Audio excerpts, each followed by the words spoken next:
प्यारे विद्यार्थियों, हड़प्पा सभ्यता, सिंधु नदी घाटी सभ्यता जो है उसकी अनेक विशेषताएं हम पढ़ते हैं, लेकिन सबसे अनूठी विशेषता है वहां की नाली व्यवस्था। इतना शानदार ड्रेनेज सिस्टम था जो समकालीन, अगर हम मिस्र की सभ्यता की बात करें, मेसोपोटामिया की सभ्यता की बात करें, तो वहां पर भी नहीं देखने को मिलती। इतनी स्वच्छता, इतनी सफाई व्यवस्था का ध्यान हमारी ही एक बहुत ही गौरवशाली जो सभ्यता थी उसमें हमें देखने को मिलता है।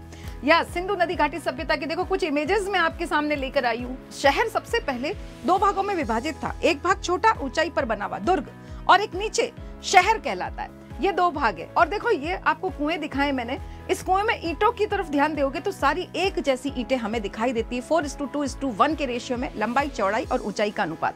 अगर हम बात करते हैं इसकी नाली व्यवस्था की, जो सबसे शानदार व्यवस्था है वह नाली व्यवस्था है। सबसे पहले सड़कों का निर्माण जो इन लोगों ने किया था वह ग्रिड पद्धति यानी जाल की तरह एकदम बिछी हुई थी, जो एक दूसरे को समकोण पर काटती थी। ऐसा नहीं है कि आड़ी टेढ़ी गलियां सड़कें बना दी, ऐसा नहीं था। मुख्य सड़कें चौड़ी होती थी और उसी को समकोण पर काटती हुई गलियां थी। अब इसमें खास बात क्या थी, गलियों के साथ पहले नालियों का निर्माण किया गया, उसके बाद अगल बगल में आवासों का, मकानों का निर्माण किया गया। सबसे खास बात यह थी हर घर की जो नाली है वह सड़क की नाली से जुड़ी हुई थी। हर घर की दीवार जो है वह सड़क से जुड़ी हुई थी। कोई न कोई एक दीवार से नाली जो है उससे गंदा पानी घर का बाहर चला जाता था। हौदियां होती थी जहां मल वगैरह जो है वह अंदर जमा हो जाता, ठोस पदार्थ। उसके बाद अगर हम नालियों की बात करें तो बड़ी नाली से जुड़ जाती है और शहर से बहुत दूर गंदा पानी जाने की व्यवस्था जो है यहाँ पर की गई थी, जो हमें बहुत ही शानदार दिखाई देती है।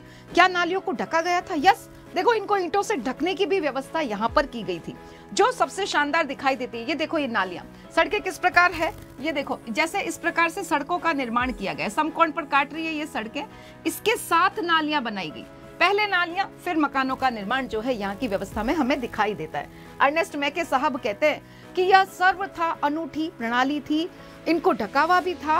और सबसे खास बात, लोथल जैसा शहर जहां पर मकान कच्ची ईंटों के थे लेकिन नालियां पक्की ईंटों से बनी हुई थी। देखो एक नाली दिखाई, इतनी बड़ी नाली, एक आदमी पूरा खड़ा हुआ है जो हमें यहाँ पर दिखाई देता है। इससे पता चलता है कि कितने शानदार यहाँ के घर थे। हर घर में पक्की ईंटों का बना हुआ स्नान गृह था। आज भी गाँव में ऐसी व्यवस्था देखने को नहीं मिलती जो हमारी सिंधु नदी घाटी सभ्यता में थी। घरों में नालियां बहुत अच्छी तरह से सड़क से जुड़ी हुई और सड़क से शहर से दूर तक जाने की व्यवस्था। थोड़ी थोड़ी दूरी पर मैन हॉल बने हुए थे जहां पर, यानी हौदियां, जहां पर हम सफाई कर सकते थे, जिसके द्वारा हम सफाई कर सकते थे। इस प्रकार से इतनी स्वच्छता का ध्यान हमारी सिंधु नदी घाटी सभ्यता में रखा गया था।